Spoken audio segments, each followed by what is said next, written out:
membahas mengenai kerentanan ya. Jadi kalau kita buka petanya Inaris ya. Kalau kita buka peta Inaris ya. Oke. Ya. Di sisi sebelah sini itu ada bahaya, kerentanan, kapasitas, dan resiko ya. Nah, kita coba klik kerentanan, apply, kemudian bisa. Nah, ternyata it's not working ya. Oke. Aduh, ini nggak tahu kenapa. Kalian coba buka, bisa nggak ya? Bisa nggak dibuka di tempat kalian ya? Ini saya coba pakai sidik juga sama ya. Oke. Coba lagi. Nah, tapi kalau kita coba agak lambat ya. Kita coba ambil lahat ya. Coba misalkan mau nggak ya. Kita sekarang ada di lahat. Kemudian kita pilih kerentanan. Kembali nggak bisa.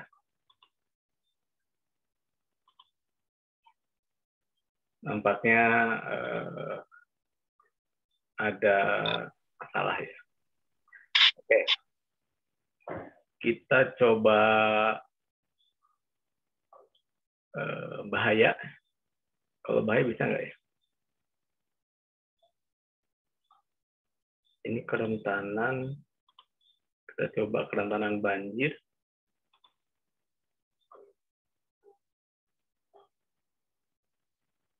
Oke. Tapi lahat.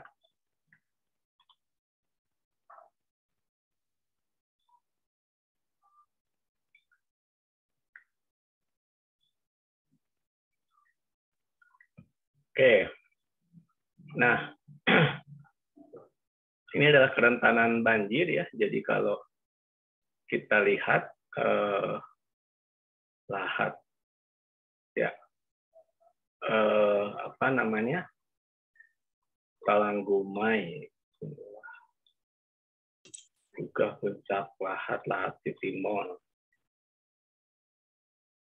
Oke, Tanjung Menang ya. Jadi bisa kita lihat bahwa di sini keluarlah kerentanan sedang, kerentanan tinggi ya.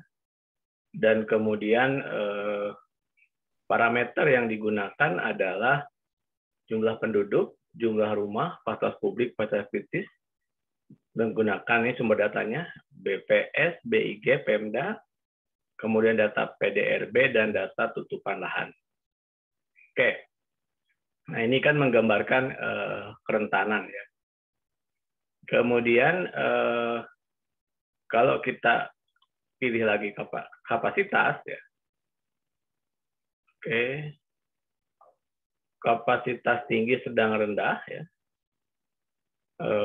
Tapi di sini tidak ada informasi mengenai parameter apa yang digunakan untuk kapasitas ya. Oke, tidak ditunjukkan. Nah, sekarang kita akan mencoba mendetilkan parameter-parameter tersebut ya, parameter-parameter tersebut di lokasi pemetaan kalian ya. Jadi seperti biasa, sebentar, nanti kita untuk melihat bahwa ada interaksi ya antara kuliah kita ini.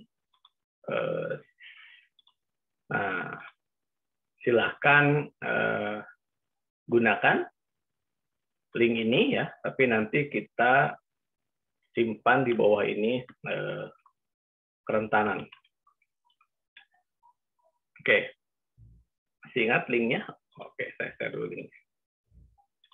Ya. Oke. Bentar, saya share dulu linknya. Oke. Ya. Nah, bagaimana kita mendefinisikan kerentanan ya? Oke. Jadi materi. Oke. Nah, sekarang kita membahas mengenai kajian kerentanan. Di dalam definisinya ya, tadi misalkan mengapa di dalam peta Inaris ya, di dalam peta Inaris tadi kan kalian lihat ada peta bahaya, kemudian kerentanan,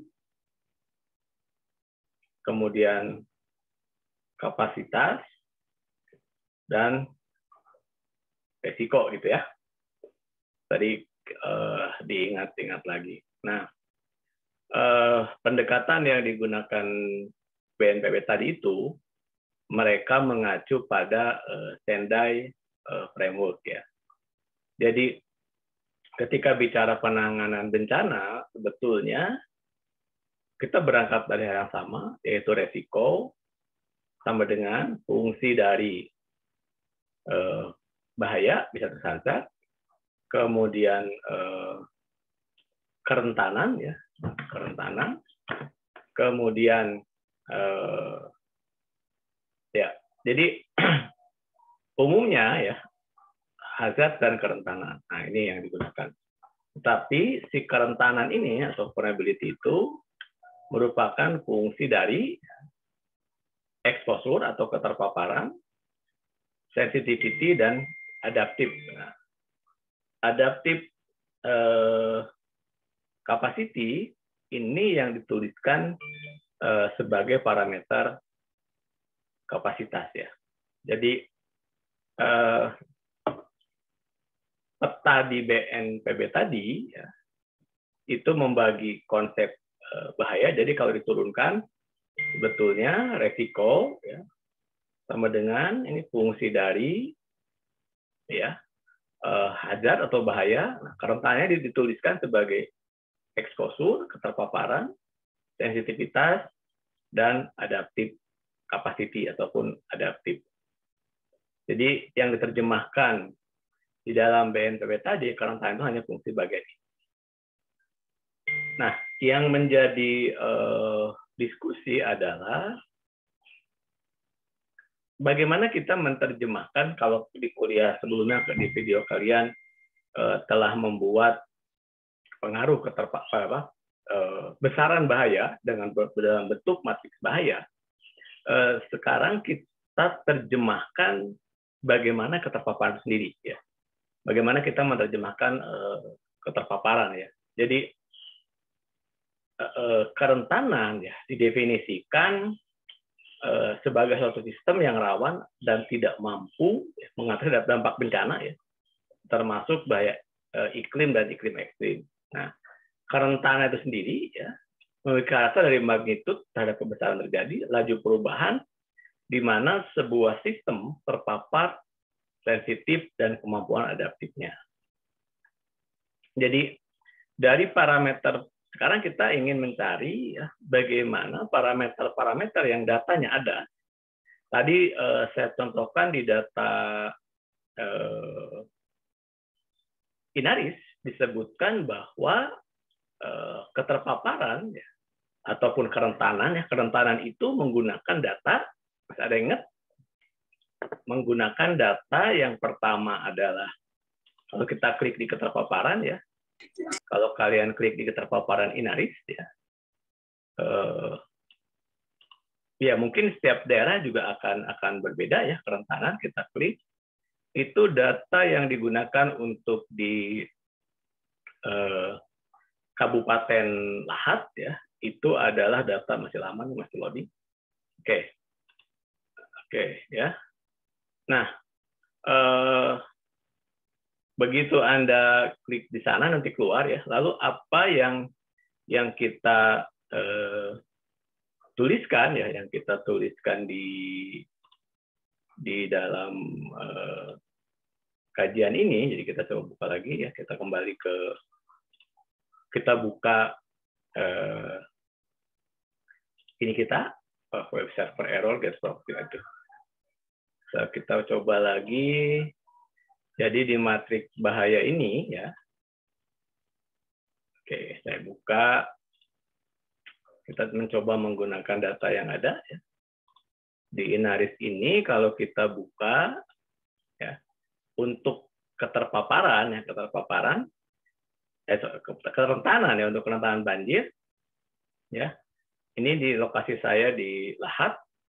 Mudah-mudahan bisa nih, kita klik. Oke. Nah, di sini di bagian ini bisa lihat ya, jumlah penduduk, jumlah rumah, fasilitas publik, kemudian diambil dari data PDRB dan data tutupan lahan. Oke. Apa yang Anda tuliskan di sini ya? Oke, kan masing-masing ini sudah punya daerahnya ya.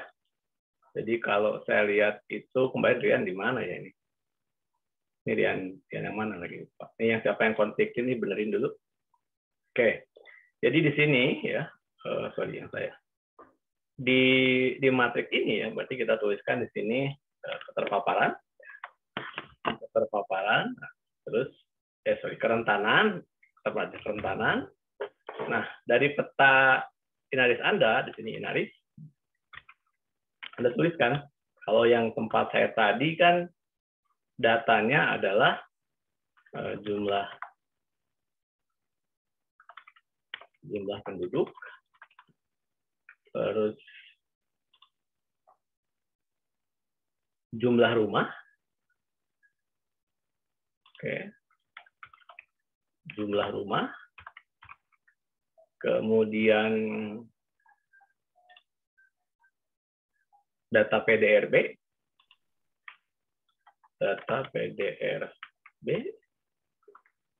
sama yang berikutnya adalah data tutupan lahan. Ya.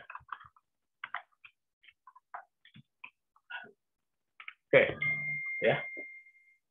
Di situ ada 4 parameter. Ya. Oke, siapa yang sudah ketemu ini kan ada namanya di bawahnya, ada Jonathan, ada Hanif, Nadia, ada 2 Nadia dan Nadia. Nova nggak tahu nih Gilang sebelah mana. Oke, ya. Jadi itu yang Anda lihat ya. Kemudian yang menjadi pertanyaan sebetulnya, ya, bagaimana dia membuat gambar ini? Itu kan? Dari parameter jumlah penduduk, parameter fasilitas rumah, fasilitas publik, fasilitas kritis, data PDRB, data tutupan lahan, kemudian menghasilkan peta seperti ini. Oke, ya, itu, ya. Ini yang menjadi hal yang harus Anda lakukan ya. Oke, karena apa? Bahwa pada saat kita menghitung resiko ya, resiko itu kan merupakan fungsi dari bahaya dan kerentanan. Lalu apakah itu dikalikan, apa itu dibagi, dan seterusnya yang sudah dibahas di statistik. Seperti apa sih yang harus kita lakukan? Oke. Sebelum ke sana, kami ada lakukan itu, saya akan menjelaskan bagaimana kita membuat parameter-parameter tadi. Jadi, sesuai definisi, kerentanan Anda kira-kira seperti itu, jadi mudahnya saya harus memberikan contoh, kita duduk di sini, ya, di belakang kita ada sumber bahaya. Sumber bahaya itu adalah AC, ya, sumber bahaya. Kalau AC-nya nyala, ya, maka tempat duduk kita ini menerima efek dari aliran AC. Nah, kerentanan itu adalah posisi kita duduk. Ya. Itu ada dua, ada keterpaparan dan ada sensitivitas. Ya. Kalau kita menggunakan konsep BNPB, kapasitas itu digunakan secara terpisah. Ya. Jadi artinya begini, kita juga perlu memberikan penilaian ya, atas kerentanan tersebut. Saya akan coba jelaskan. Oke, jadi ini contohnya ya, contohnya pada saat contoh yang BNPB tadi. Jadi kerentanan dalam kajian kerentanan diukur kemampuan internal dari suatu yang terpapar. Jadi misalnya suatu wilayah ini saya bacakan saja, suatu wilayah yang diketahui ada dalam lokasi rentan atau rawan ya. Jadi kalau dalam konsep geologi lebih banyak menggunakan konsep kerawanan, ya, susceptibility. Ada vulnerability, ada susceptibility. Ya, jadi bagaimana kita menilai? Jadi kalau rawan bencana, misalnya dari zonasi kegempaan, kan Anda bisa lihat nanti itu sudah rawan gempa. Jadi misalkan Bengkulu itu lebih rawan gempa terhadap Palembang, ya. Karena apa? Zona subduksinya lebih dekat di situ. Sumber gempanya lebih dekat. Jadi Bengkulu lebih rawan gempa dari Palembang. Itu rawan, susceptibility, ya. Tetapi kalau kita bicara kerentanan, rumah di Bengkulu, kita bicara begitu. Kebayang ya? Balik lagi, kalau kita bicara kerawanan, pesisir barat Sumatera, Bengkulu, Padang, dan seterusnya, itu merupakan daerah rawan gempa. Atau contoh lain, yang untuk di Palembang, sepanjang tepian Sungai Musi, ya, itu adalah rawan banjir. Itu kan? Ketika kita bicara kerentanan, maka sebetulnya yang kita lihat adalah penduduknya. Oke, sampai situ clear ya. Karena kadang-kadang di dalam kajian itu kalian itu masih belum membedakan antara kerawanan dengan kerentanan. Jadi kalau kita sudah bicara kerentanan, yang dilihat itu adalah yang terkena ketika bencana itu terjadi, ketika bahaya itu datang. Ya. Makanya disebut kemampuan internal sistem.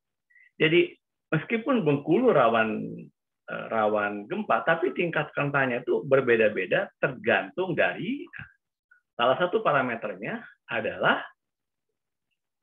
jenis bangunan sendiri. Ya. Jadi kalau bangunan tersebut tahan gempa, maka dia tingkat kerentanannya itu lebih rendah ya, dibandingkan dengan rumah yang tidak tahan gempa. Lalu bagaimana kita menilai tersebut? Itu ada banyak parameternya. Oke, jadi itu yang dibedakan antara kerawanan dengan kerentanan. Nah, nanti pada saat kalian membuat kajian, apakah kita akan membuat kajian kerawanan banjir atau kerentanan banjir? Kerawanan longsor atau kerentanan longsor. Itu suatu hal yang berbeda ya. Jadi dalam bahasa Inggrisnya, kalau kalian mencari itu susceptibility dengan vulnerability. Itu sesuatu yang berbeda ya, dua konsep yang berbeda. Jadi keduanya itu akan saling menguatkan. Karena dalam konsep penanggulangan bencana, yang dilakukan itu adalah hadapi, tinggalkan, atau adaptif. Ya. Jadi kalau rumah kita rawan banjir, kita tidak mau pindah, maka kita buat tanggul yang tinggi. Itu kita menghadapi. Kalau kita tidak mampu buat tanggul, daerah rawan banjir, maka kita tinggalkan. Ya, kita tinggalkan. Konsep yang ketiga, kalau memang kita tidak punya tempat lain, maka kita harus adaptif. Misalkan membangun rumah menjadi 2 lantai. Jadi pada saat musim kemarau kita bisa tinggal di bawah, pada saat hujan kita bisa, musim banjir kita bisa pindah ke atas. Nah, itu adalah upaya di dalam menangani upaya adaptif ya, atau yang disebut dengan kapasitas dalam konsep BNPB. Nah, lalu apa yang dimaksud dengan kerentanan ya? Jadi kalau kita melihat resiko. Jadi konsep ini memang tidak ada yang salah dalam bukan jadi mau pakai kerawanan tidak menjadi masalah, tapi jangan dicampur adukan, ya. Jangan dicampur adukan. Oke.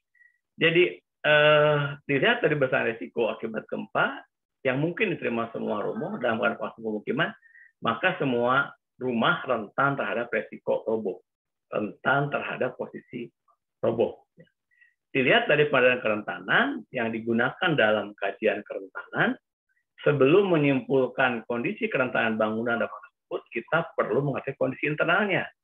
Gitu. Jadi kita bagi lagi nanti rumah A misalkan, ya, rumah dibangun dengan fondasi yang dibuat menggunakan besi bertulang, tapi rumah B ya, tidak dibangun dengan menggunakan besi bertulang, sehingga pemetaan kerentanan itu bisa membagi lagi dua. Gitu ya. Jadi kalau kita berdasarkan kerawanan, itu satu kompleks perumahan itu rentan terhadap runtuh akibat gempa.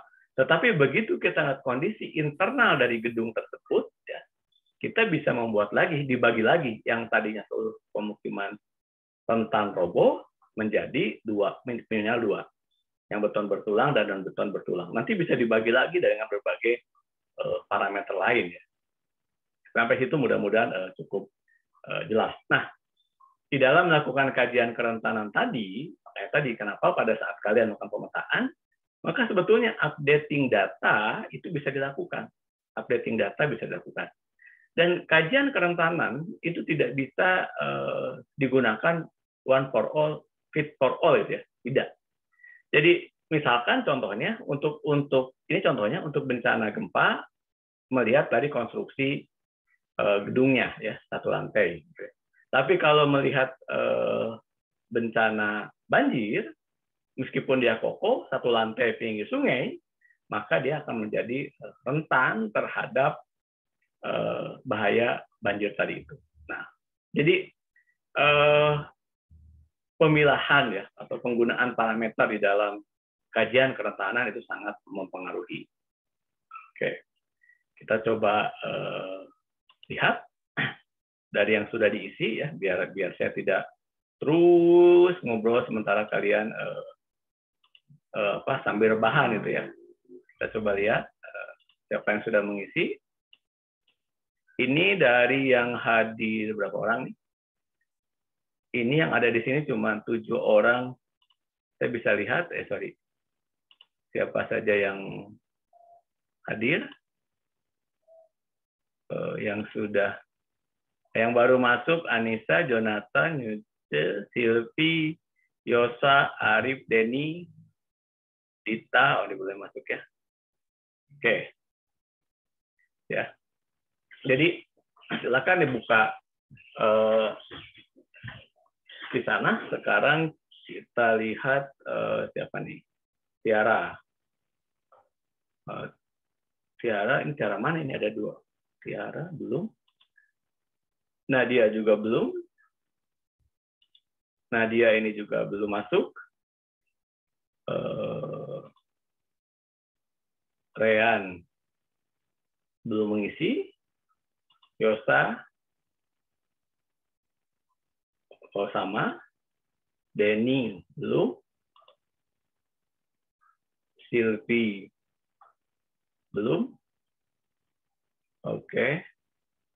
Kayak bilang sama berarti, ya. Reina, oke. Ya. Jadi parameter kerentanan yang digunakan oleh BPBD ternyata karena memang dia harus berlaku di Indonesia, dia menggunakan parameter ini. Jadi untuk compare apakah A lebih rentan dari B, kabupaten A lebih rentan dari kabupaten B, maka mereka menggunakan ini. Ini saya bisa lihat Reyan membuka dokumen, Putri Safira sudah pergi. Ini pakai bahasa Indonesia nih. Oke. Ya. Silakan dilihat, ya, kita sama atau tidak. Nah, sekarang karena kalian sudah mulai menggunakan data BPS di kuliah kemarin, kita akan gunakan data BPS tersebut, ya. Data BPS tersebut untuk kita identifikasi. Oke. Jadi sekarang di bagian ini ya, kita tambahkan data BPS yang tersedia. Oke, ya. Data BPS yang tersedia. Jadi kalau seluruh sorry. Belum saya share ya. Oke, ya. Jadi di sini kita tambahkan parameter data BPS tersedia. Anda buka kembali data BPS di lokasi Anda, kemudian kita akan coba masukkan. Kita akan coba masukkan ya. Jadi di peta ini, ya, mungkin di kuliah minggu depan kita bahas cara membuat peta kerentanannya. Tapi yang pasti dari gambar ini, ya, Anda bisa melihat ada yang berwarna, ada yang tidak. Ini contohnya Merapi Selatan ya. Merapi Selatan itu ini kerentanan banjirnya itu ada yang tinggi sampai sedang dan seterusnya. Oke. Nah sekarang mau kita update dengan pendekatan data BPS yang tersedia di kecamatan Anda. Kan kalau tadi kita pagi menjelaskan Rean menggunakan jumlah penduduk, ya, apakah ada parameter lain yang bisa kita kumpulkan? Parameter tersebut adalah ya, di materinya udah saya upload ya. Oke, jadi itu definisinya. Saya langsung saja ke ini ya. Jadi ini adalah contoh data ya untuk membuat indikator kerentanan. Oke, ya. Pertama misalnya kemiringan lereng. Nah, kemiringan lereng ini sebetulnya bagi kita, bagi geologis, itu sudah bisa membuat peta kemiringan lereng. Kan di mata kuliah geomorfologi kan membagi kelas ya, datar, miring, curam, dan natural. Berarti poin yang pertama, ya, kemiringan itu Anda sudah bisa buat petanya. Oke, ya. Jadi yang pertama kali kan kita buat peta administrasi, sudah selesai kan? Sudah selesai ya, karena saya lihat itu tugas ekspor sudah ada. Yang kemudian sekarang kita buat peta kemiringan lereng. Nah, pada saat membuat peta kemiringan lereng ya, Anda bisa menggunakan klasifikasi Vietnamti, Haggard ataupun Buffington ataupun siapapun itu silahkan. Dan itu adalah indikator keterpaparan. Nah, bedanya siapa ini? Ya, dari sejarah belum saya. Ya, itu yang saya bilang tadi ya. Kadang saya juga tadi kan mencoba berkali-kali coba nggak bisa ya. Nanti coba kalau udah bisa masukkan ke sini. Nah, lalu pertanyaannya, apa bedanya peta kemiringan lereng yang Anda buat berdasarkan klasifikasi Widyatmanti, ya, misalnya dengan peta keterpaparan untuk keperluan kajian kerentanan. Nah, bedanya adalah kita membuat penilaian. Ya, kita membuat penilaian. Jadi, kalau untuk nanti kita membuat peta kerentanan banjir, maka untuk daerah yang datar, itu kita berikan nilai lebih tinggi. Jadi nilai tertinggi itu adalah daerah yang datar yang berada di tepian sungai. Tapi kalau untuk kajian kerentanan longsor itu dibalik. Ya. Berarti yang curam itu yang rentan terhadap longsor. Ya. Oke.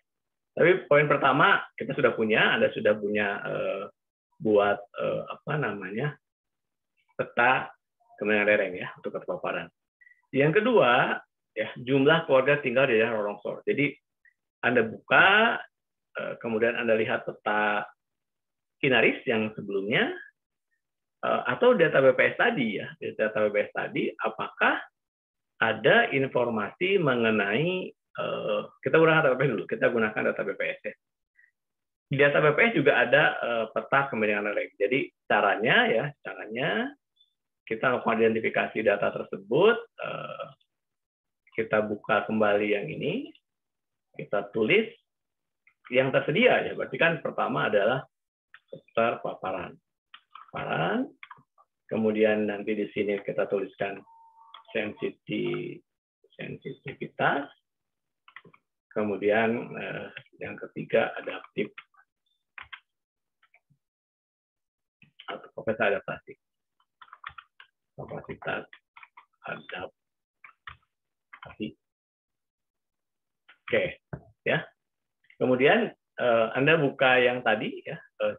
Saya kira Anda sudah bisa download karena materi kuliahnya ini sudah di sini ada nih. Silakan diambil. Ya. Silakan diambil, kemudian lihat tabel yang tadi dan buka data BPS ya.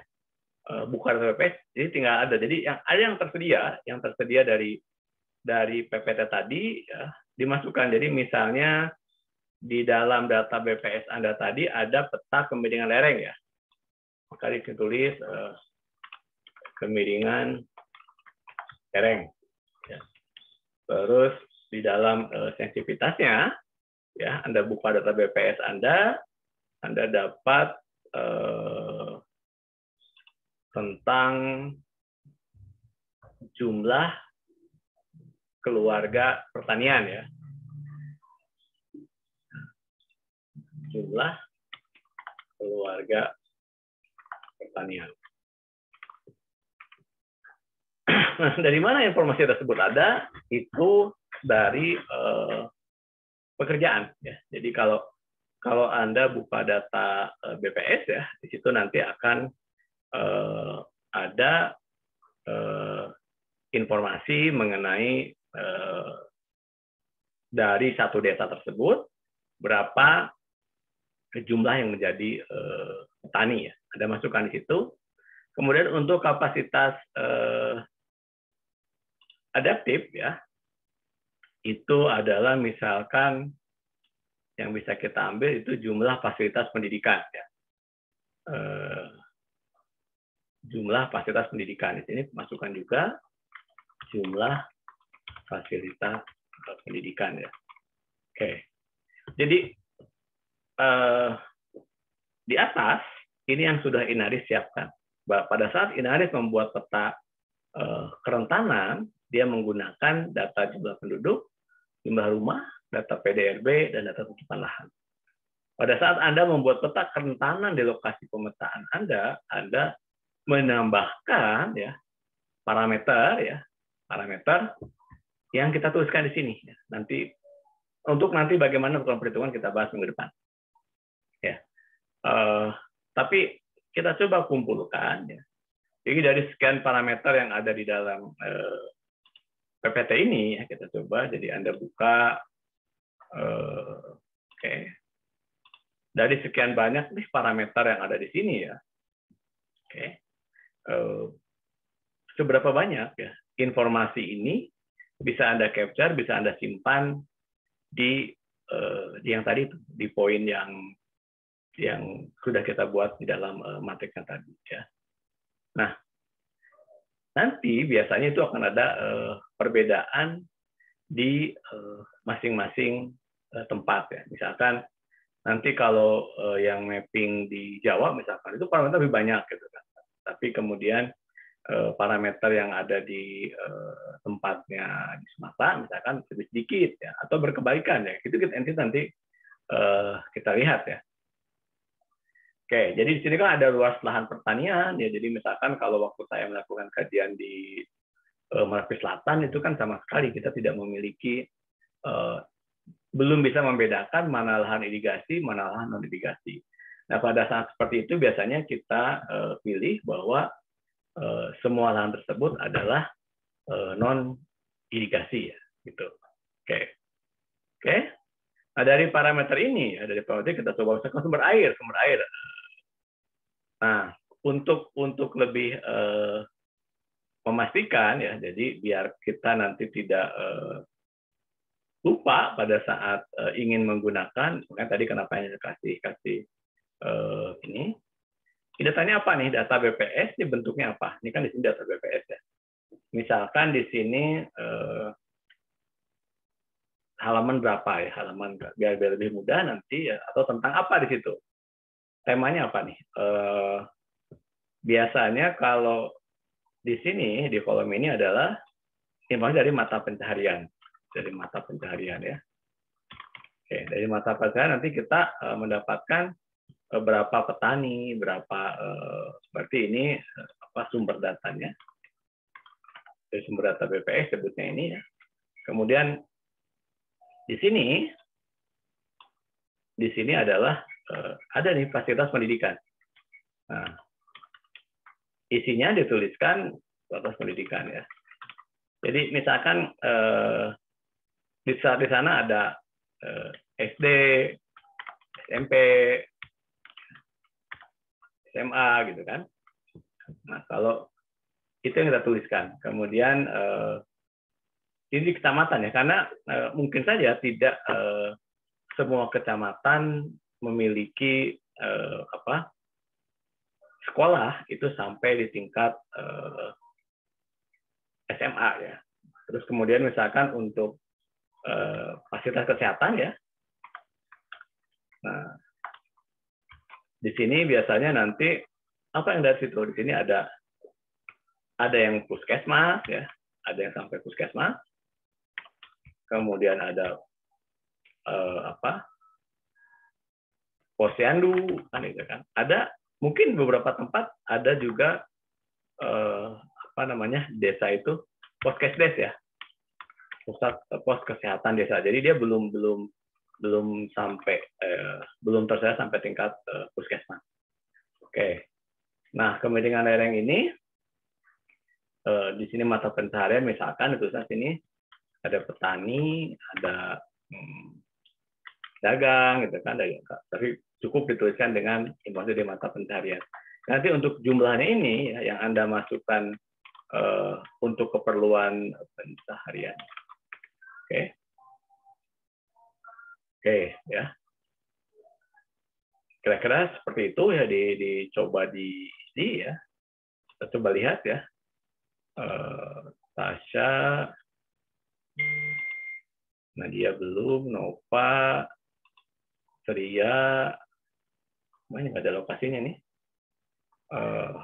Siapa yang konflik ini nggak ada namanya. Hafid belum. Oke, ya. Oke, ya. Jadi silahkan dicoba diisi ya, coba diisi. Kita coba sampai jam 1 saya coba 10 menit. Kalian bisa dapat informasi apa saja ya, di dalam lokasi pemetaan kalian ya. Oke, silahkan dicoba di data. Nanti kalau kalian bisa mendapatkan informasi ini, itu bisa menjadi perbandingan.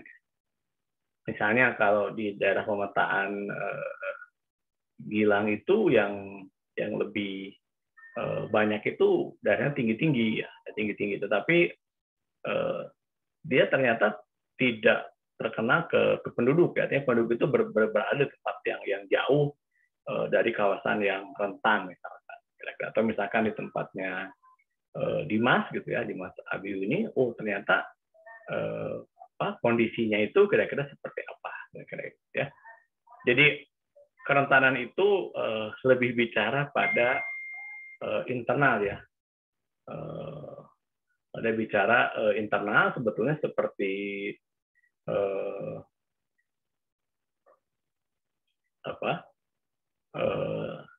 seperti apa sih kondisi-kondisi kondisi tersebut ya untuk bisa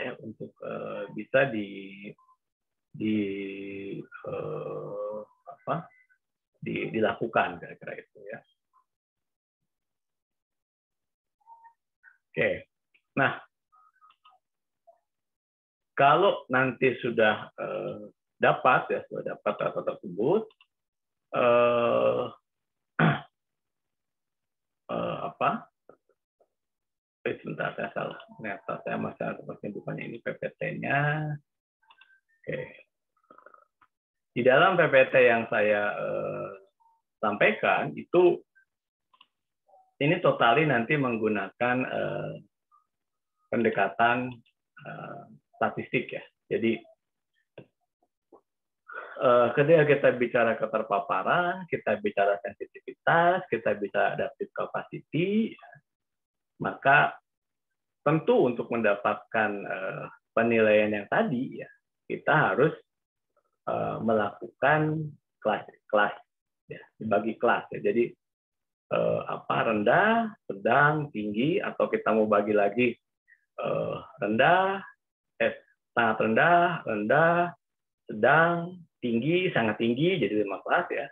Atau kita mau bagi cukup 3 kelas saja, rendah, sedang, tinggi, kira-kira seperti itu.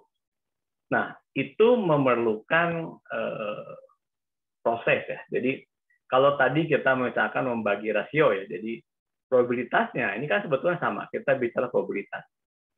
Bicara rendah, sedang, tinggi itu bicara probabilitas keterpaparannya. Dan ketika kita membagi 3 kelas, maka jumlahnya itu harus sama dengan 1 ya. Tetapi apakah nilainya 0,3, 0,4, 0,3 ya, atau kita definisikan rendah itu ya. Karena apa? Pada saat kita bicara kemiringan lereng misalnya, kalian membagi kelas lereng ya. Kita bicara contohnya saja. Nanti kita membagi kelas lereng menjadi 5. Dilihat nanti kan 7 atau 8 kelas ya. 8 kelas misalkan, katakan 8 kelas, maka pembagiannya kan 1 dibagi 8 ya. Berarti 0,1, 0,1, 0,1, 0,1, tetapi yang 2 itu jadi 0,2. Jadi untuk bencana banjir misalkan, yang data rendah itu skornya 0,2. Tapi untuk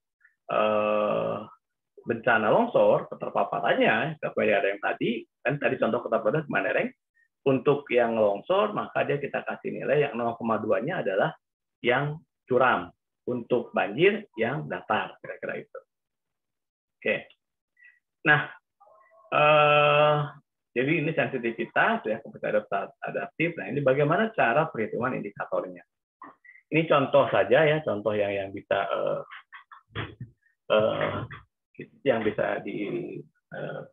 digunakan ya. Jadi membagi nilai indikator dengan sesuai dengan untuk menghasilkan ya.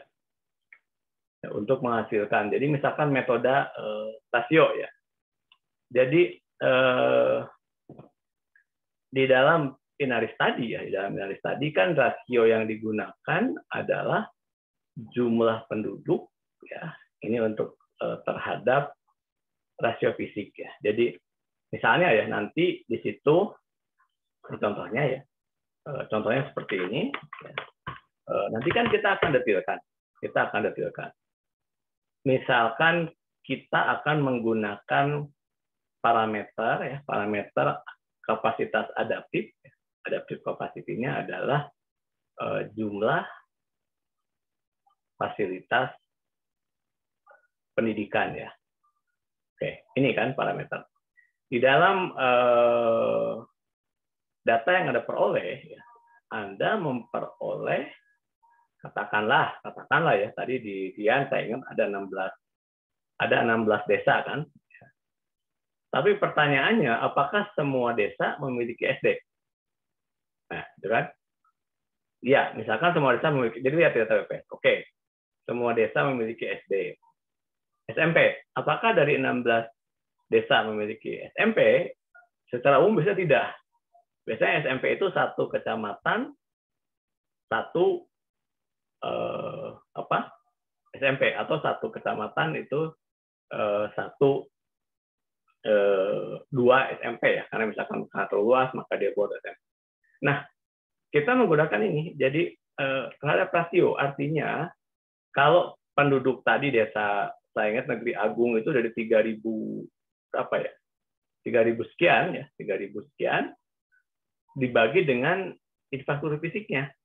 Nah, sekarang berarti kita harus memberikan nilai SD itu berapa nih kita kasih nilai? Ya. SMP itu berapa nilainya? Karena kita akan membagi, ya,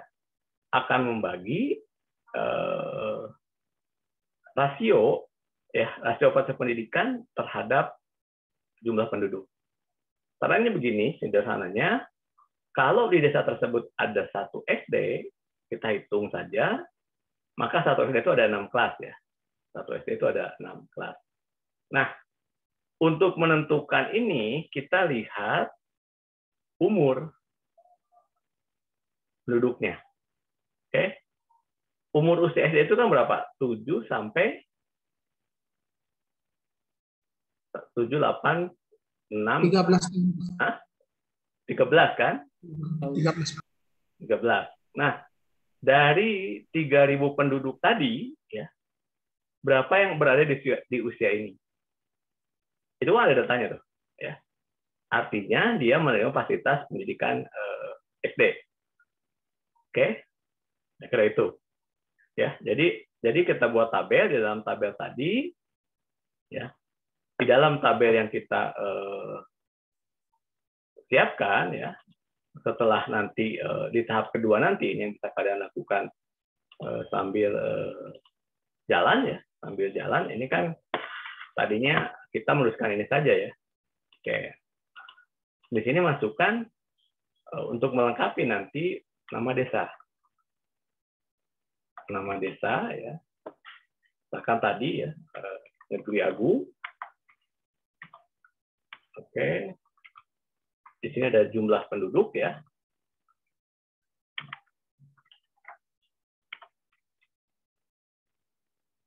Ini kan jumlah penduduk. Nah, bisa nggak kita pisahkan di sini usia sekolah dasar, usia SMP, lihat datanya, ya. Bisa, kadang ada juga usia SMA. Nah, kemudian tingkat pendidikan, atau bisa dapat tingkat pendidikan. Ya. Jadi bisa saja misalkan di dalam tarik tersebut, ya, Negeri Agung itu dibalik, ya, dibalik ini. Tingkat pendidikan ini SD, ya, tingkat pendidikan ini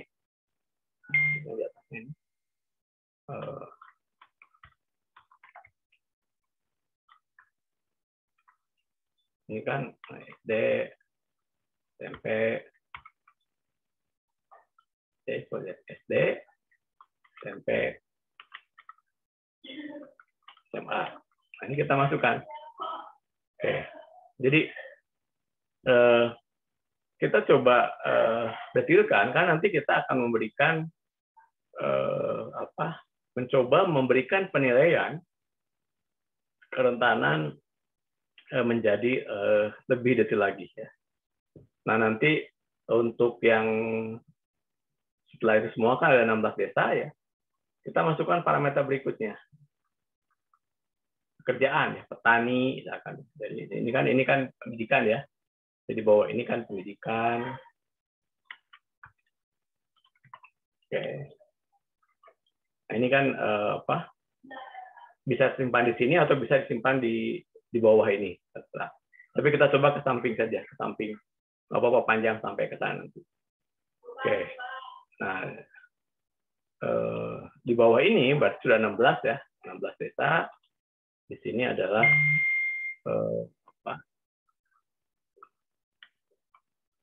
mata pencaharian, kan. Biasanya di situ ada petani. Oke, sorry, salah. Di sini nama desa. Kemudian seperti biasa, yang tetap jumlah penduduk, ya, karena kita membuat rasio. Jadi ketika kita membuat rasio, kita harus tahu jumlah penduduknya, petani, apa lagi? Pedagang, kan, gitu kan? Pedagang, terus dan seterusnya. Nanti di bawahnya listrik, kan? Oke. Jadi kita coba kumpulkan dulu, ya, si parameter-parameter ini dalam bentuk tabel ini. Nanti di dalam report yang dibuat, tentu saja di dalam file Word itu dipisah, ya, buat pendidikan dan seterusnya. Oke, ini terakhir diedit oleh Denny Sawak. Oke, ini. Oke. Sekarang saya lihat siapa yang masih mengisi. Oke, ada yang mau ditanya dari situ? Misalkan tempat saya ini nggak ada datanya gitu sama sekali gitu kan. Oke. Atau yang ada tuh dari sekian parameter ya. Kayak saya tanya, parameter kerentanan dapat berapa? Siapa yang dapat di dalam data WPS ada kemiringan lereng? Kasih ini aja apa? Jempol gitu ya. Oh, ada gitu kan, kira-kira gitu. Siapa yang di dalam data BPS-nya ada informasi mengenai kemiringan lereng? Ada? Kevin, ada Kevin? Tasya? Saya? Buka data BPS-nya udah? Di data BPS nggak ada tentang kemiringan lerengnya, Pak. Data BPS-nya nggak ada kemiringan lereng. Oke. Sebentar, saya izinkan share screen-nya. Oke. Yang di data BPS-nya ada pendidikan.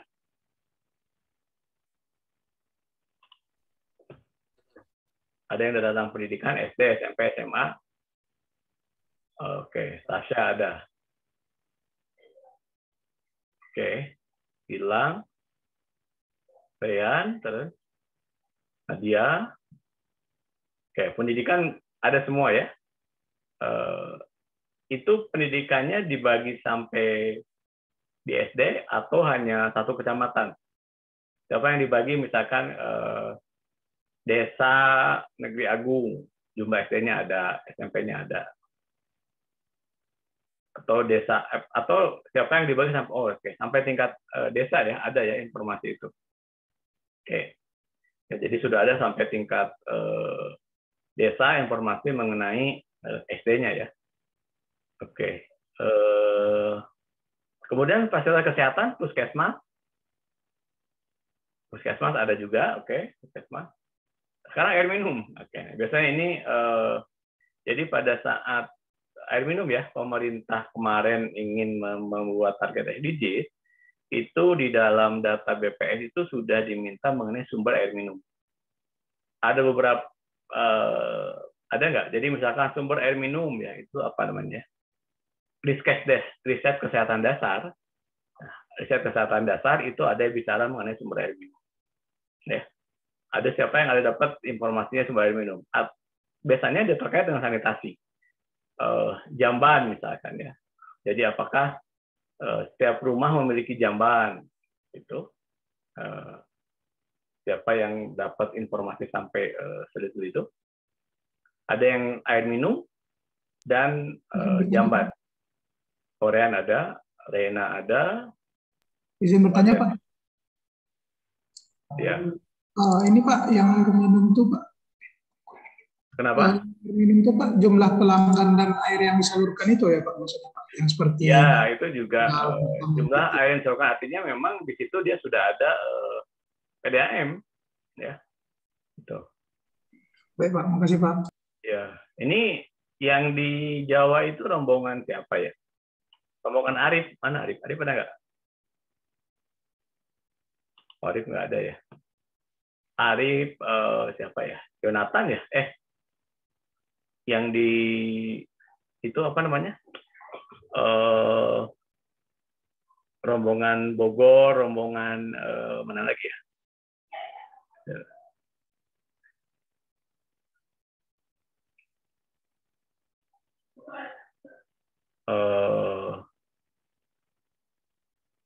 Saya lagi lihat nih, rombongan Bogor, rombongan Banten, siapa rombongan Banten itu? Oke. Minimal ya, minimal standar minimal dari saya coba perlihatkan data yang tempat saya itu Saya itu ada di Merapi Selatan ya. Merapi Selatan dalam angka. Bentar. Ya. Data BPS ya. Statistik Merapi Selatan dalam angka 2018 ya. Oke. Kita coba lihat. Jadi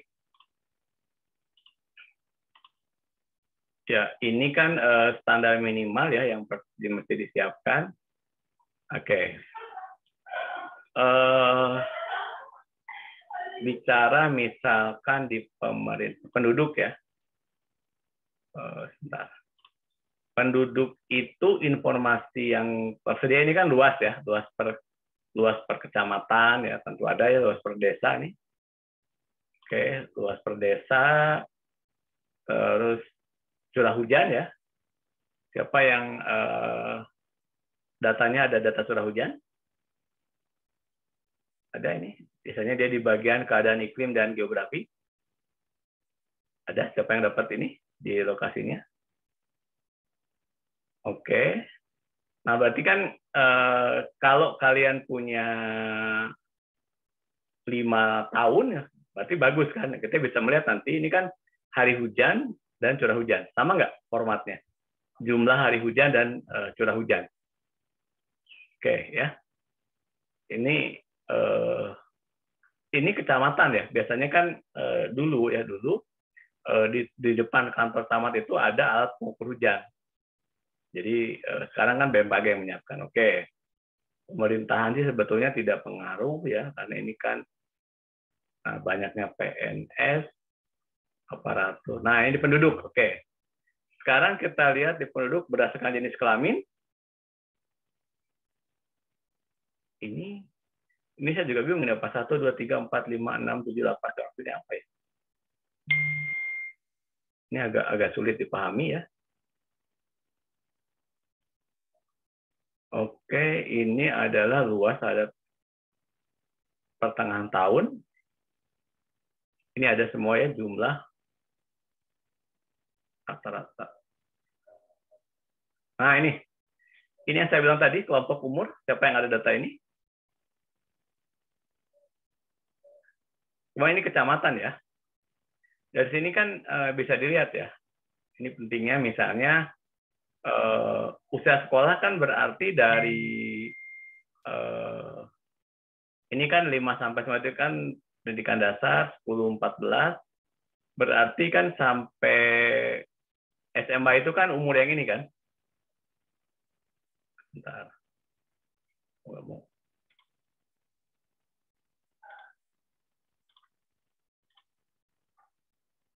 Oke. Berarti kan at least yang ini kan usia sekolah nih. Sampai sini kan. Ada datanya seperti ini? Di usia sekolah? Oke. Ada ya. Di sini kan kita bisa melakukan, cuman ini per kecamatan ya. Apakah datanya per desa atau per kecamatan ya? Per kelompok umur. Ini kelahiran. Ini migrasi. Oke, sosial. Sekarang di sosial. Nah, ini kan ada nih. Di desa Gramat ini hanya TK ya.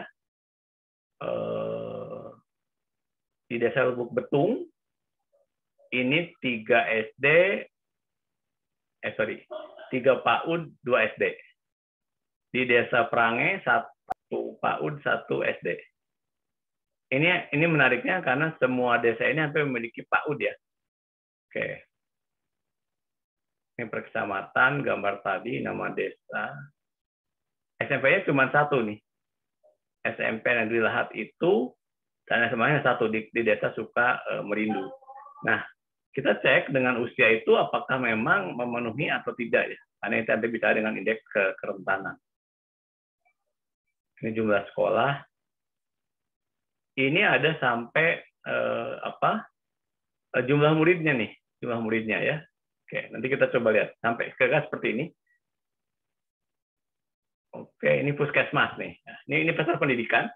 Jadi ada puskesmas, pustu, apotik, dan praktek bidan. Ada yang dapat seperti ini datanya? Ini sampai level desa ya? Ini sampai desa ya informasinya. Oke. Ini tenaga kesehatan ya. Ini juga hal yang penting untuk dimasukkan. Kalau KB sih enggak, agama juga enggak pengaruh. Peribadatan, kejahatan, olahraga, Karang Taruna. Nah ini air minum.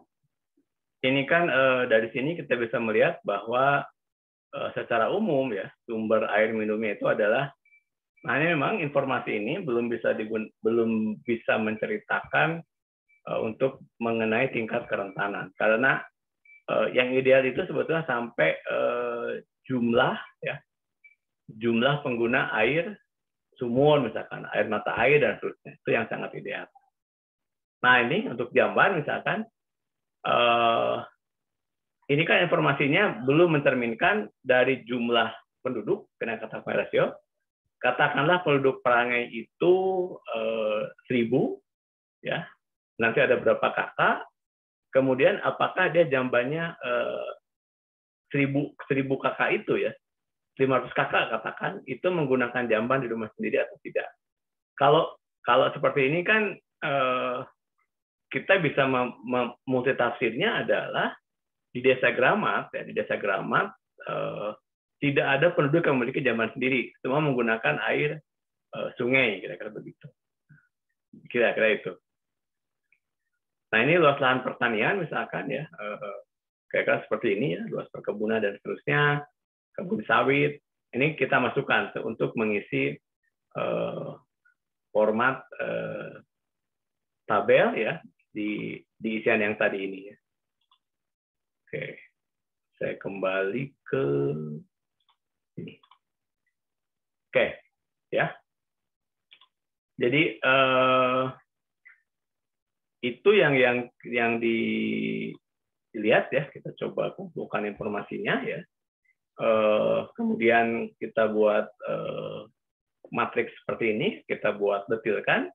Nah, kemudian ini kan datanya sifatnya tabular ya. Proses selanjutnya adalah ya untuk mendapatkan gambar ini kan datanya spasial ya. Jadi dalam proses ini tentu harus memindahkan data tabular tadi itu menjadi data spasial.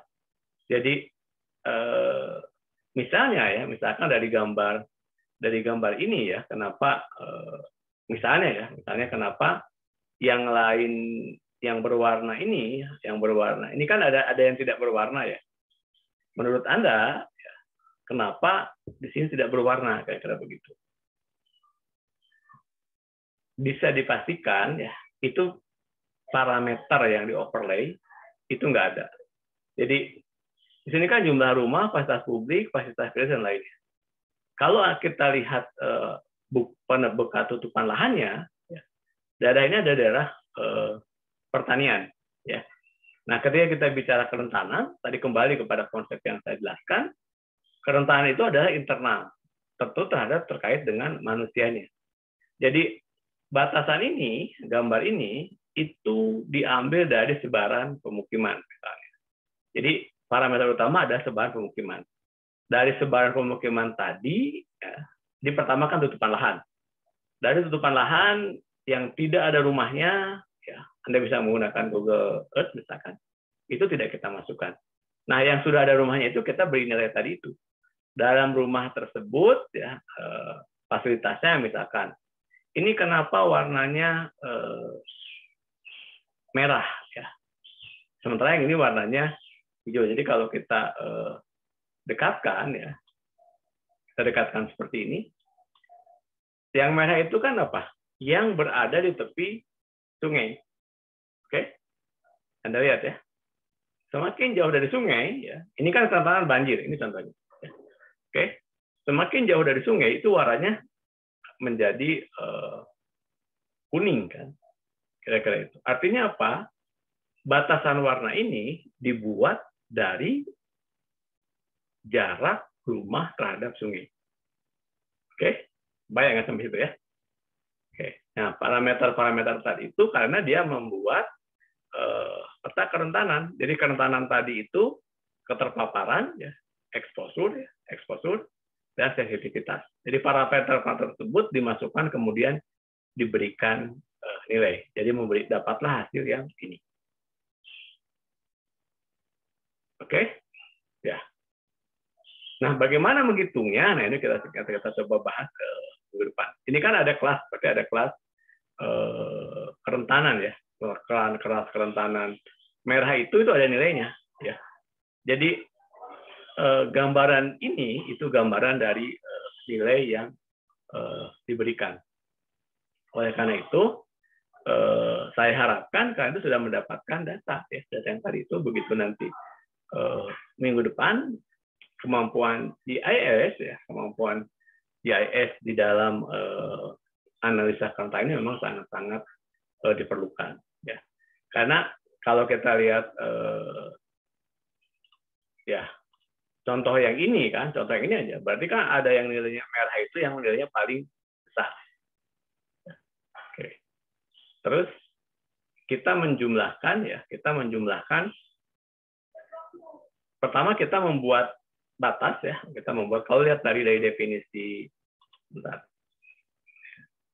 Kita membuat kita lihat gambar ini, saya ambil coba ya. Oke.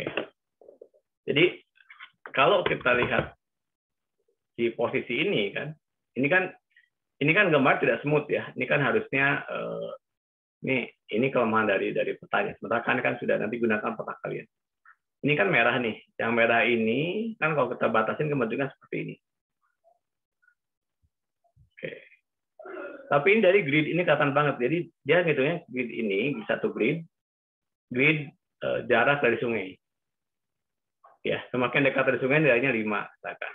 Kemudian jumlah penduduk. Ya, semakin padat, ya. Tadi kan di dalam data BPS ada tingkat kepadatan. Maka dia akan buat kelas, ya. Jadi dalam garis ini kita misalkan mudahnya saja buat garis seperti ini. Ya. Kita grid kan, bentuknya grid nih, masih kelihatan gridnya. Ini kan ada grid seperti ini.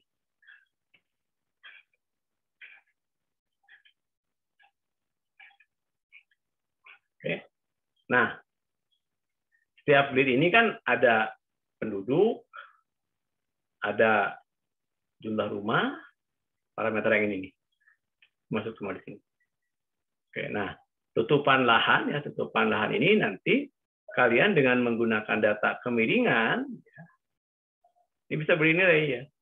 Jadi sampai limpah banjir nilainya 5 misalkan. Nah, kalian kan berarti punya di kuliah kemarin di geoinformasi sudah bisa membuat peta apa kemarin morfometri kan, ya, peta morfometri. Nah, sekarang kalian kasih nilai untuk peta yang ini sampai elevasi berapa kita kasih nilai 5.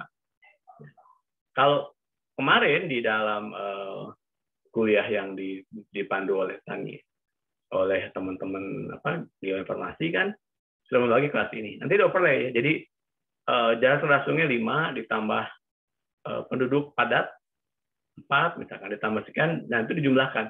Nah, proses menjumlahnya itulah yang menggunakan prinsip overlay, ya.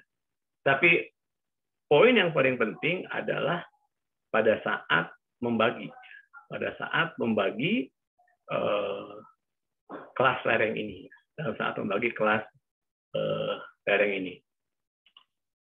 Oke, itu yang kemarin dipelajari di geoinformasi. Oke, ada yang mau memperlihatkan lokasi pemetaannya? Karena saya lihat misalkan, jadi sudah saya upload di YouTube, ya. Ini saya coba putar.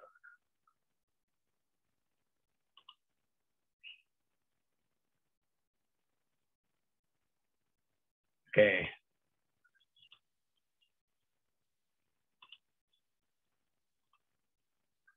Ini punyanya siapa nih? Rena ya.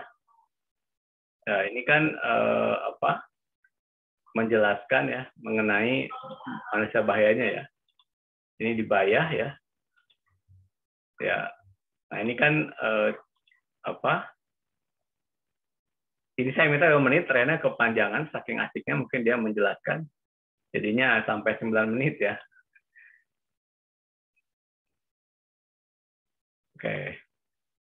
Nah, ini kan sudah keluar tuh jenis bahayanya ya. Jenis bahayanya, kemudian ini juga sudah dapat ya kelompok rentannya kan, kelompok umurnya ini kan ini hanya 1 kabupaten kan. Nah, kemarin kan diharapkan turun sampai di level desa kan, ya di desa, karena di desa itulah nanti kalian melakukan pemetaan seperti itu ya. Nah, ini kan potensi kerentanannya di kabupaten ya. Nah, sekarang di kuliah ini kita buat peta kerentanan dengan parameter-parameter yang tadi itu turun sampai di level desa masing-masing ya. Gitu. Jadi filosofinya nanti itu kalau diagregatkan desa, dijumlahkan desa, maka nanti jadi kecamatan. Kecamatan dengan kecamatan maka jadi kabupaten ya. Nah, tentu saja nanti di masing-masing kabupaten tersebut ya itu juga akan berbeda, mana desa yang paling rentan, mana desa yang paling. Nah, dari sini kan saya kira Reina sudah bisa melihat bagaimana sih cara BNPB ya membuat peta kerentanan. Saya kira itu. Nah, sekarang kita buat peta kerentanan dengan menggunakan data desa yang ada di kita, kemudian nanti bisa diupdate pada saat melakukan pemetaan. Ya. Jadi poin saya adalah setelah nanti kan pemetaan itu memperkuat data ini, kalau nanti misalnya punya kesempatan untuk magang, bisa magang, tapi at case kalian kesulitan mencari topik penelitian tugas akhir, ini sudah ada. Ya. Sudah ada, tinggal dilengkapi dan karena begini, saya melihat setelah mapping itu hilang lama karena dengan asal mencari judul. Dengan kuliah dari kita ini, tadi kita bisa evaluasi air tanah, bagaimana penggunaan alignment untuk ukuran water estimation bisa digunakan. Ini juga nanti kita gunakan untuk ini. Oke. Nah, jadi ini wabah penyakit endemi karena ini jadi Rena ini mencoba menjelaskan semua bahaya, semua kerentanan dan seterusnya. Gitu ya. Oke, ini yang punya Rena. Jadi setiap tugas itu saya tempatkan untuk menonton ya, kemudian akan berikan komentar ya. Apalagi nih, kita coba ini Kevin. Oke. Ini punya Kevin ya. Nah, ini Lahat nih. Oke. Kevin ini, ini bahayanya kan, bahaya bencana dan seterusnya ya. Ini kan di Lahat ya. Sudah turun sampai ini kan kajian vertikal seperti gempa bumi. Nah, ini kan dari SNI ya, diteruskan sampai ke Lahat ya. Idealnya nanti bisa lagi diturunkan sampai ke desanya ya, Kevin ya. Possible nggak sih kita mendapatkan dana ini kan zona bahaya banjir. Ini kan parameter yang digunakan untuk bahaya ya. Geomorfologi, hidrologi, tutupan lahan, jenis vegetasi, intensitas curah hujan, kira-kira begitu. Nah, ini kan indeks bahaya untuk tingkat kabupaten. Nanti kalau kita turunkan ya sampai ke tingkat desa, ya, jadi secara kontingensi itu memang diharapkan sampai detail, sampai di tingkat desa, kira-kira begitu. Oke, ya. Jadi silakan nanti kalian lihat ya punya temennya, yang ini lengkap, yang ini tidak, yang ini lengkap, yang ini tidak, gitu ya. lengkapnya di mana, kurangnya di mana gitu ya, kira-kira begitu. Siapa lagi yang mau dilihatin? Ya, karena dari berapa ya?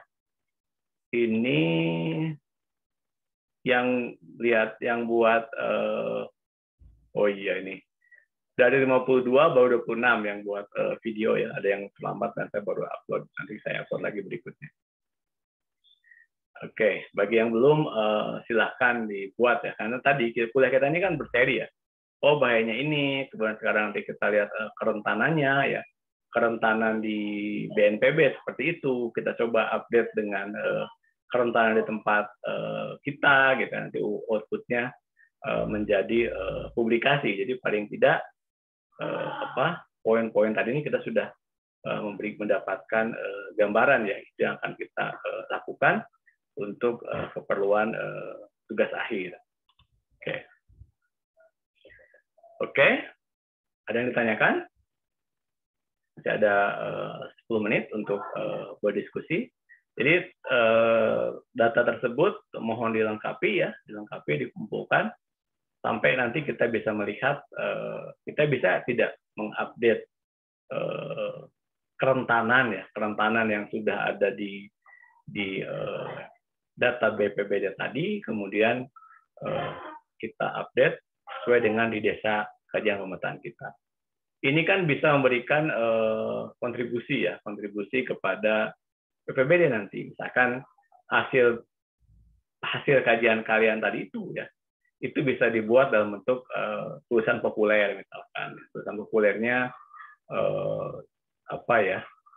ancaman. Biasanya kalau masuk koran itu harus agak sedikit jadi kesannya itu kalau kita baca koran kan menakut-nakuti kan, Jakarta akan tenggelam gitu ya. Padahal nggak seluruh Jakartanya tenggelam gitu ya. Demikian juga nanti Bayah akan tenggelam kata Rena itu. Padahal hanya beberapa partnya saja. Nah, untuk tidak menjadi misleading kan sebetulnya tugas kita lah di akademisi untuk membuat peta-peta tadi. Jadi nanti kita misalkan pas mapping ini menemukan oh ini ada banyak sekali nih penggunaan lahan yang tidak tepat gitu ya, sehingga memberikan ancaman. Nanti sifatnya kan rekomendasi kebijakan gitu ya. Lagi kan di dalam salah satu yang bisa kita lakukan yang sampai sekarang belum kita lakukan, padahal sebetulnya geologi banyak bisa, itu adalah KKN. Kita bisa membuat KKN tematik yang sifatnya memang sangat bermanfaat gitu. Jadi kita tinjau dari berbagai poin ya, misalkan tadi bahaya, resiko, kebencanaan, ataupun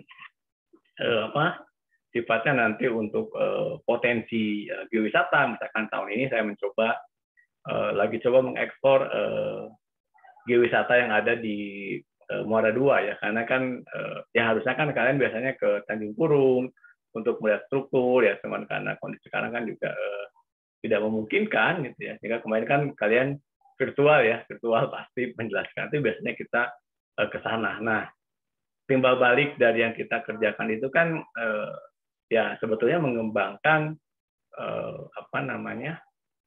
kegiatan di masyarakat gitu ya. Jadi seperti saya pernah ceritakan, pengembangan geopark itu 4 dari tahun 86. Mulai melakukan pemetaan dan seterusnya, menemukan hal yang menarik, kemudian akhirnya jadi geopark ya. Jadi risetnya terus dikembangkan sampai akhirnya memang bisa menjadi geopark. Itu proses yang panjang, dan keterlibatan kalian lah yang sebetulnya bisa membangun itu semua gitu. Nah, untuk karena itu setiap lokasi mapping tadi kita petakan, kita coba buat publikasi, dan salah satu makanya kenapa kalian mendapatkan mata kuliah sosiologi komunikasi. Nah, sosiologi komunikasi itu diharapkan menulis ya dalam bentuk populer gitu, masuk ke sekarang yang Tripo, asal jangan Palembang Pos ya. Kalau Palembang Pos kan kayaknya kesan koran lampu merahnya Palembang ya. Ditujah gitu ya, pokoknya gitu-gitulah. Itu kan kurang ini ya. Nah, tapi pengetahuan mengenai potensi. Tapi memang saya juga mengalami betapa sulitnya ya. Saya waktu itu mengirim surat ke Tribun Sumsel untuk menulis mengenai wisata di Muara II. Itu nampaknya kurang ya, karena koran itu kan juga melihat siapa sih pembacanya ya. Ya kalau misalkan kalau yang bacanya hobinya ya tentang berita-berita kriminal gitu ya, maka dia tentu akan membeli koran Palembang Post kira-kira begitu. Nah, tapi untuk promote ini memang menjadi tantangan. Tetapi sekarang dengan apa namanya dengan Twitter ya, saya nggak tahu mungkin nggak sih. Nah, oh ya nanti di kuliah kita di konservasi ya itu kita mencoba menggunakan QRIS ya. Jadi kalau Anda masuk ke museum ya, katakanlah beberapa museum memang di Palembang itu kemarin mau mengembangkan Bandung itu kan punya Bandung Urban punya museum, bukan punya museum ya, punya Urban Gallery. Jadi kalau masuk ke sana itu ada foto-foto, itu ada QRIS. Begitu kita sampai kuliah itu ada keterangan muncul dalam bentuk suara ya. Nah, poin itu yang akan kita coba buat ya di kuliah nanti, di kuliah konservasi, karena konservasi terkait dengan pengembangan geowisata. Kalau nanti di lokasi pemetaan Anda menemukan itu, kita coba buat ya. Coba buat QRIS yang saat ini informasinya kita ambil dari internet karena Anda belum lapangan ya. Jadi bagaimana menggunakan nanti bisa dilihat cara membuat potret yang baik dan seterusnya, itu yang menjadi pemandu yang kemarin kita mengadakan bootcamp. Nah, tahun ini rencananya kita akan menggunakan bootcamp yang lebih luas ya. Sasarannya adalah anak-anak SMA kira-kira begitu. Dengan menggunakan knowledge lokasi pemetaan mau di Sumatera Selatan, mau di manapun gitu ya. Kalian kan juga sudah ada kegiatan-kegiatan mahasiswa untuk memahami itu. Oke, nah aspek kebencanaan pun sebetulnya kita akan coba buat di kuliah ini. Jadi begitu Anda buat peta ya, Anda buat peta bencananya di desa Anda.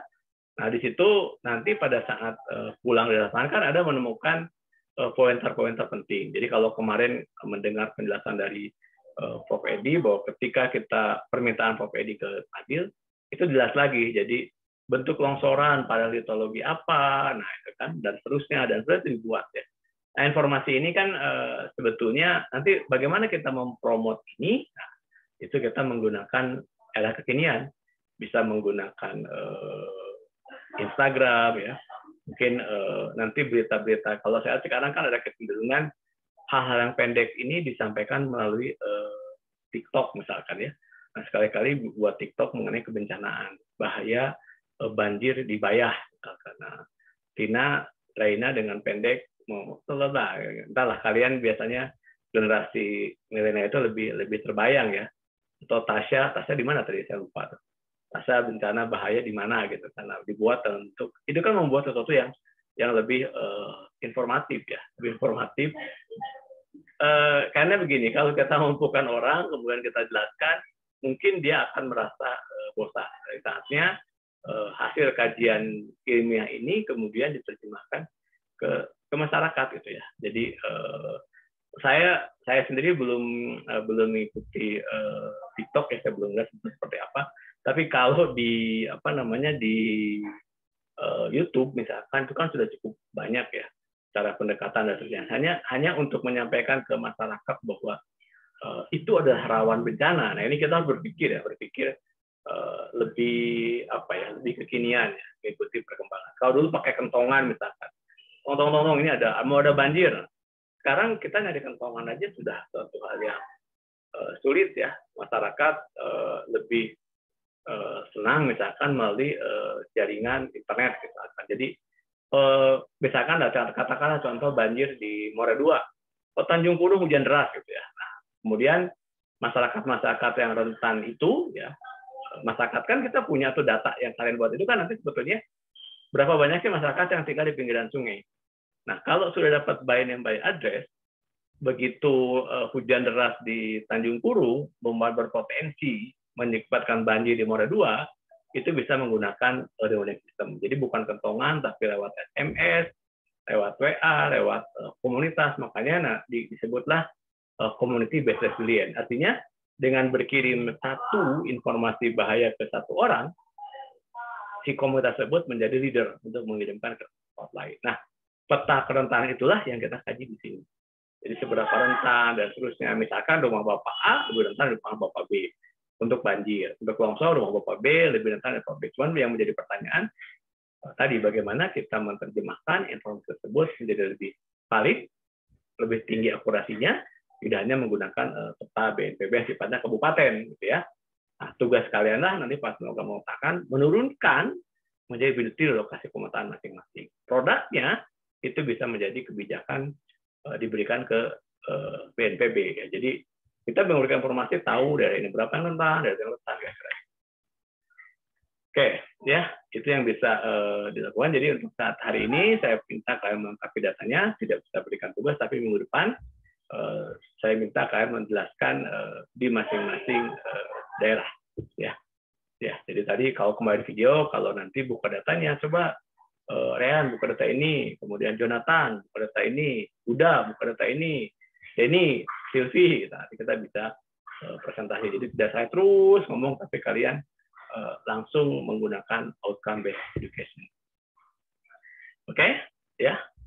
Itu kuliah kita hari ini. Jadi data kerentanan tadi itu silakan dilihat apa yang dipunyai, dibuat tabelnya, disiapkan dalam bentuk PPT. Minggu depan akan kita diskusikan, ya. Oke, demikian kuliah kita hari ini. Sehat semuanya ya, dan kita ketemu hari Jumat. Saya lupa. Hari Jumat, kalau Kamis kan ada kuliah nggak? Kan ada 2 jadwal ya. Di jadwal yang jam 2, jam 1 itu bisa nggak dia pakai ya? Saya waktu ini hari Jumat, saya ada diskusi mengenai energi baru terbarukan dengan Pertamina. Mereka mintanya siang, saya nggak tahu. Kalau bisa Kamis nanti diinfo aja. Saya kontak ke ketua kelasnya, saya tahunya Rehan aja, karena Rehan itu masuk di DWAG-nya asisten lab. Saya ada di situ gitu ya. Nah, kalau yang ketua kelasnya siapa? Nah, ini ada Arif nih. Arif, ketua kelas siapa Arif? Ketua kelasnya Hanif, Pak. Hanif yang mana? Ada Hanif, 2 Hanif kan? Hanif Kurniadi Putra. Abdul Rahman Hanif sama Hanif siapa sebagai? Hanif Kurniadi Putra, Pak. Nah, yang ketua kelas yang mana? Yang Hanif Kurniadi Putra, Pak. Oke, ya. Ya. Oke. Kira-kira itu ya. Jadi kita coba cek nanti kalau Kamis bisa, kita Kamis untuk pemodelan kita akan membahas melanjutkan tadi AHP untuk model. Tadi pagi kan kita membahas mengenai statistiknya, kita bahas nanti di AHP-nya. Oke, kuliah kita ini ya demikian, kita tutup. Alhamdulillah alamin dan sehat semuanya ya. Kita ketemu Kamis atau Jumat ya, nanti saya tanya dulu waktunya. Oke, terima kasih. Assalamualaikum warahmatullahi wabarakatuh. Waalaikumsalam warahmatullahi wabarakatuh.